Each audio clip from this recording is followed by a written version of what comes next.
Buongiorno cari amici camminatori, pellegrini e viandanti. Domenica 8 giugno sono alla mia sesta tappa. Alle spalle ho Senise, dove ho trascorso la notte, e ringrazio Pasquale e suo fratello Rocco per avermi messo a disposizione la loro casa. Sono stato veramente bene, grazie ragazzi. La destinazione di oggi, la meta di oggi è Noepoli, questo borgo dentro il Parco Nazionale del Pollino. Certamente per raggiungerlo dovrò salire, sono circa 22 km da Senise. È tutto da vedere. Adesso sto attraversando il cosiddetto lago di Senise, detto anche lago di Montecotugno. C'è tanto verde, l'invaso però è qui alla mia sinistra, si vede un po' d'acqua. Bene, la giornata si prospetta calda e certamente impegnativa. Come al solito ve la documenterò meglio che posso. Una buona domenica a tutti e un buon cammino di vita. Ciao!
Eccomi cari amici camminatori, pellegrini e viandanti. Domenica 8 giugno, sesta tappa del mio cammino che da Senise mi porterà oggi pomeriggio a Noepoli. Una tappa di 20 km per 700 metri di dislivello. Diciamo che il dislivello l'ho già superato tutto.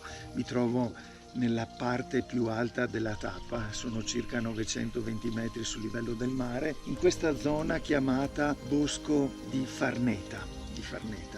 Molto bello, un bosco di carpini straordinari, secolari, dove si cammina veramente bene, nonostante la salita faticosa dal lago di Senise fino qua. Mi mancano 2 ore per arrivare a Noepoli, vi documenterò anche la mia discesa in questo paese e la bellezza di questo paese. Per ora, guardate, mi godo questo luogo tranquillo dove c'è questa straordinaria e freschissima fontanella che davvero mi ha ristorato, guai se non ci fosse stata. Il cammino continua, una bella tappa di grande soddisfazione anche quest'oggi, molto solitaria. Continuate a seguirmi, ci sentiamo più tardi per il report conclusivo di questa tappa.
Eccomi cari amici camminatori, pellegrini e viandanti, serata ventosa qui a Noepoli stasera.